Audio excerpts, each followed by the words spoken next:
Podríamos hablar de una frecuencia, de cuántas veces enoja usted al día, que para algunas personas podría ser útil, pero para otras no. Es decir, alguien podría decir, es que yo me enojo solo una vez al día, pero el enojo le dura 8 horas. Entonces no es importante la frecuencia, sino por ejemplo la intensidad o la duración, ¿verdad? Que tanto se enoja, porque alguien podría enojarse una vez al día, pero podría ser tanta la explosión, casi una explosión de ira, que efectivamente termine más bien siendo muy dañina, muy nociva, aun cuando su frecuencia sea muy escasa. Entonces es importante tener siempre en cuenta cuál es el valor que necesitamos evaluar, ¿verdad? Eh, ¿Qué es específicamente? Por ejemplo, si ha ocurrido en los últimos días, es igual o empeora bajo ciertas circunstancias, hace cuánto ocurre el problema. Y lo más importante también es eso, es pedir un ejemplo donde nosotros podamos clarificar mejor, de la manera más exacta, cuál es el problema y cuáles son las situaciones. Porque el ejemplo nos permite establecer las variables. Nosotros podemos preguntar, bueno, ¿qué pensó? ¿Qué sintió? ¿Qué hizo? Inclusive ver la secuencia, si fue primero que actuó y luego pensó, o pensó mucho y luego se sintió muy mal y luego actuó. Es decir, ¿cuál es la secuencia a nivel de los procesos cognitivo-conductuales emocionales? O emocionales cognitivo-conductuales, o conductual cognitivo-emocional, o emocional conductual cognitivo. Es decir, el orden es muy importante de describir a partir de estos procesos de entrevista. La lógica, la secuencia que tienen estos en los problemas que las personas padecen. Otro de los aspectos que se requiere o de los pasos es identificar los antecedentes de la ocurrencia o no ocurrencia del problema, es decir, qué ocurre antes. Aquí es importante clarificar dos cosas. Por ejemplo, podría haber factores predisponentes, por ejemplo, a nivel de situaciones en la historia de la persona que lo ha llevado a o que ha facilitado la generación de los problemas aquí y ahora. Eso es diferente, por ejemplo, una historia de abandono, una historia de abuso sexual, un contexto, digamos, limitado desde el punto de vista afectivo, es decir, un ambiente familiar carente de orden, de estructura, o de cariño, o de afecto, de protección. Es decir, ese tipo de variables son variables que consideramos o se consideran como factores predisponentes. Ese es el término que se utiliza generalmente. No son necesariamente la causa de la conducta. Sí pueden tener un peso histórico en el proceso de aprendizaje, pero no necesariamente son la causa de la conducta. Entonces, los antecedentes sí serían la causa no, serían el disparador, el factor que efectivamente dispara. Por ejemplo, una persona que tiene un historial de abandono podría así verse más cercano o más fácil a generar control excesivo, por ejemplo, sobre una pareja por un factor histórico, por miedo al abandono o miedo a que se repitan algunas historias que vienen, digamos, a lo largo de su proceso de vida.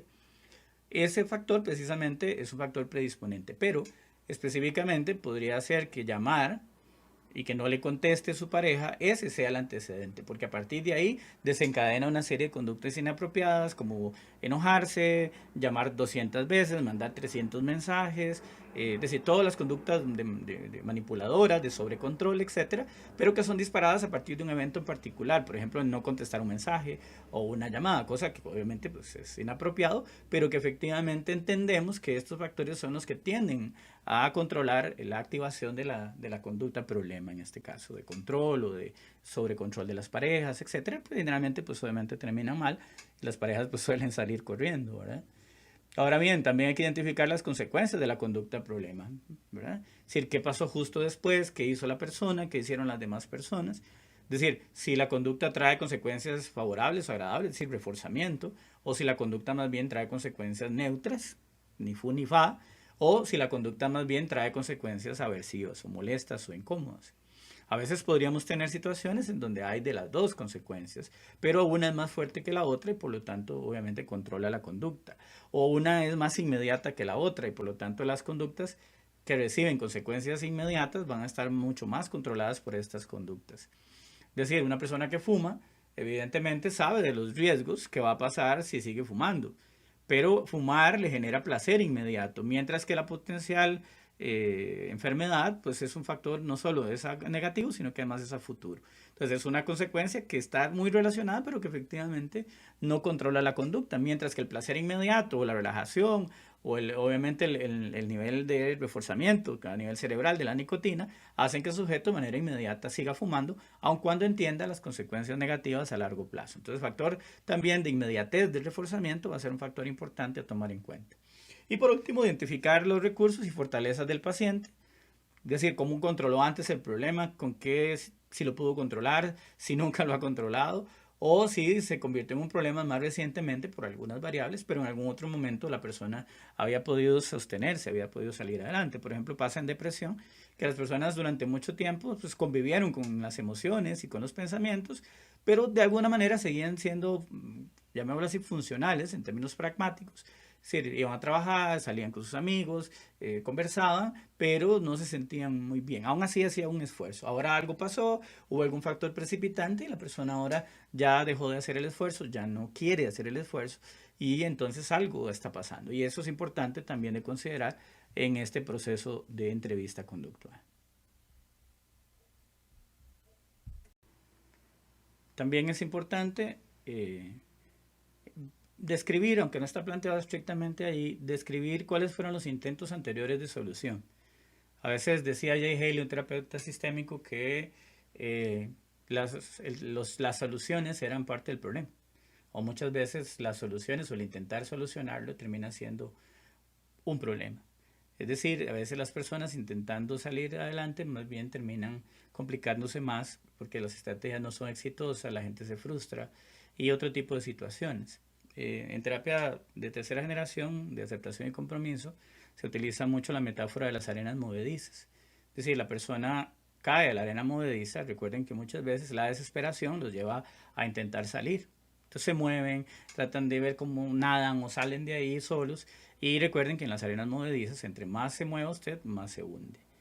Y entonces la idea es básicamente que las personas, si caes en una arena movediza, es quedarte quieto y esperar a que alguien te tire un palo, una mecate, una soga, lo que vos quieras, de manera tal que a partir de ahí, agarrado de la soga o de la mecate que te lanzan, puedas amarrarte a él y salir de la situación o ayudarte a salir de la situación. Justamente eso es eso, es decir, es pare de hacer lo que está haciendo y vamos a trabajar en terapia para ayudarle a tirarle esa cuerda y empezar a sacarlo gradualmente de ahí para que usted a partir de salir de ahí ya pueda entonces empezar a realizar por usted mismo una serie de cambios y ajustes en su propio comportamiento. Esa es la metáfora de las arenas movedizas y aplica muy bien para esto que estamos hablando. También es importante establecer la medida de registro, o sea, qué es lo que vamos a medir. Medimos pensamientos, medimos reacciones emocionales, intensidad de una reacción emocional, o registramos claramente conductas, por ejemplo, o registramos interacción entre estas tres variables o interacción entre el sujeto y el entorno.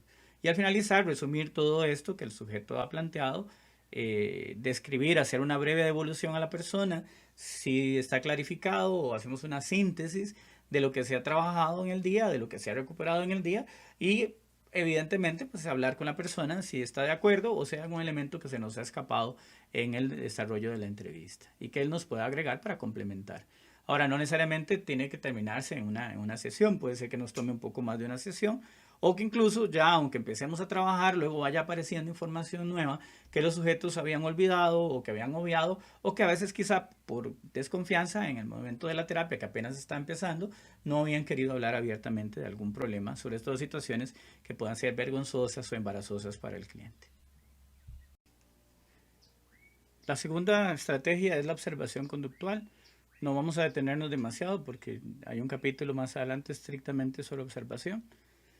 En el caso particular, la idea de la observación es obtener información detallada. Es útil en personas con problemáticas específicas o especiales.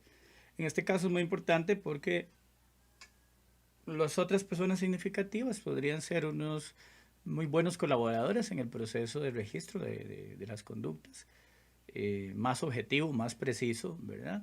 Sin embargo, también algunas veces podríamos requerir, decíamos, procedimientos de autoobservación, es decir, hay momentos donde no hay necesariamente otras personas que puedan hacer el registro, sino que entonces es el mismo sujeto el que lo puede hacer.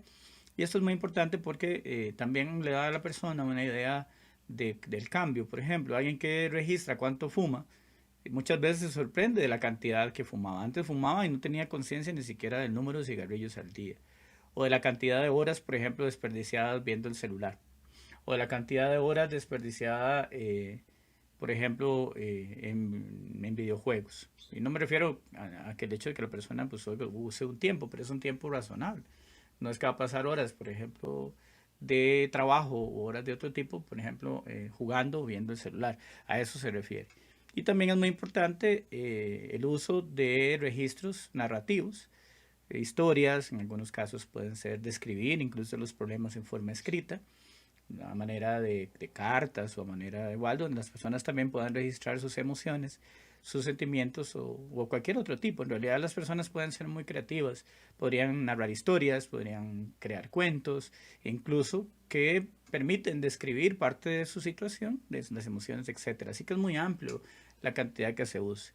Hacer un registro por intervalos, si fuera el caso, un registro de sucesos, o como decíamos, registros de evaluación auto o heteroinformados, ¿verdad? Que en realidad la idea de la observación es registrar y describir las realidades de las conductas problema.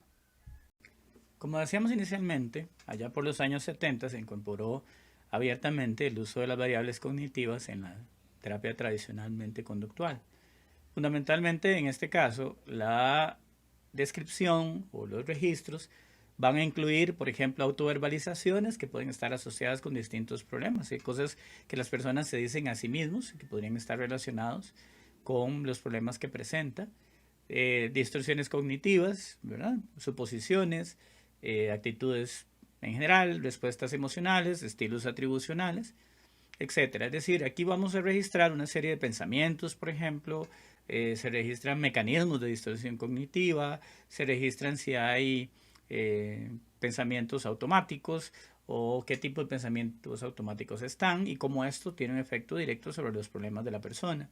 Estos procedimientos básicamente utilizan técnicas de autorregistro, por ejemplo los registros de pensamientos o los registros o inventarios cognitivos autoinformados, donde las personas llevan un registro de sus pensamientos. Por ejemplo, la persona dice, bueno, yo voy por la calle, alguien me ignora o no me saluda y esa es la situación. Entonces se describe la situación, luego, por ejemplo, describe cuál es el pensamiento asociado a esa situación.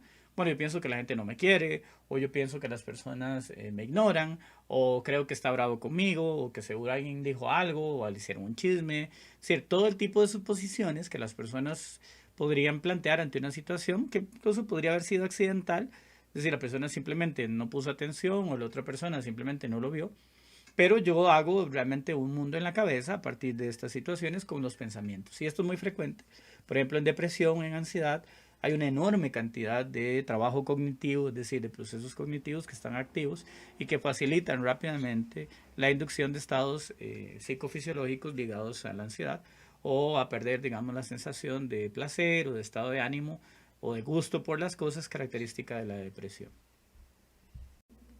Y por último, las estrategias de evaluación psicofisiológica son necesarias, sobre todo cuando estamos trabajando con trastornos psicofisiológicos o algunas patologías relacionadas con síntomas que típicamente se llamarían psicosomáticos. Por ejemplo, personas que tienen problemas de hipertensión, problemas que tienen ataques de pánico. Muchas veces es importante trabajar la evaluación psicofisiológica de manera tal que las personas puedan diferenciar, por ejemplo, entre un problema de pánico y un problema, por ejemplo, de arritmia cardíaca o de arritmias o de ataque al corazón, etcétera, que tiende mucho a confundirse. También, por ejemplo, cuando hay problemas de sobreoxigenación o hiperventilación, y cómo las personas pueden a partir de ahí desencadenar síntomas muy similares a los del ataque de pánico, que básicamente los pensamientos catastróficos asociados al ataque de pánico son los que hacen que empeore la situación. Realmente si las sensaciones fisiológicas son reinterpretadas de una manera más adaptativa, más adecuada, probablemente no desencadenen un ataque de pánico, quizás sí en una crisis aguda, pero no necesariamente llegar al ataque de pánico. Entonces es muy importante establecerlo. Obviamente esta tiene una dificultad porque se requiere equipo especializado, eh, equipo de mediciones electrofisiológicas, de diferentes, hay muchas marcas, Nexus, PowerLab, por ejemplo, pero obviamente es un equipo que es costoso y que generalmente los equipos de biofeedback particularmente, que se usan mucho en este nivel, son bastante fuertes. También es importante para trabajar en pacientes que puedan ser vulnerables o en algunos trastornos facticios o de simulación, por ejemplo. Un aspecto muy importante, y en este punto nos vamos a detener, es precisamente que la evaluación conductual debe tomarse en cuenta de que las herramientas o las estrategias, sea entrevista, sea observación, sea valoración cognitiva conductual o sea estrategias psicofisiológicas, va a depender de muchas variables. Hay diferentes niveles. Uno tiene que ver con el desarrollo intelectual del cliente. Se ha criticado algunas veces las terapias cognitivas, sobre todo las que tienen mayor enfoque cognitivo, de que se requiere cierto nivel de intelectual para poder comprender y para que realmente sean efectivas o eficientes. Entonces también hay que tener en cuenta, no es lo mismo evaluar a un niño que evaluar a un adulto, por ejemplo, o a un adolescente incluso. Entonces debemos ajustar la evaluación, el nivel de la entrevista, el tipo de herramientas, el tipo de estrategias que vamos a utilizar durante la entrevista al nivel de desarrollo cognitivo.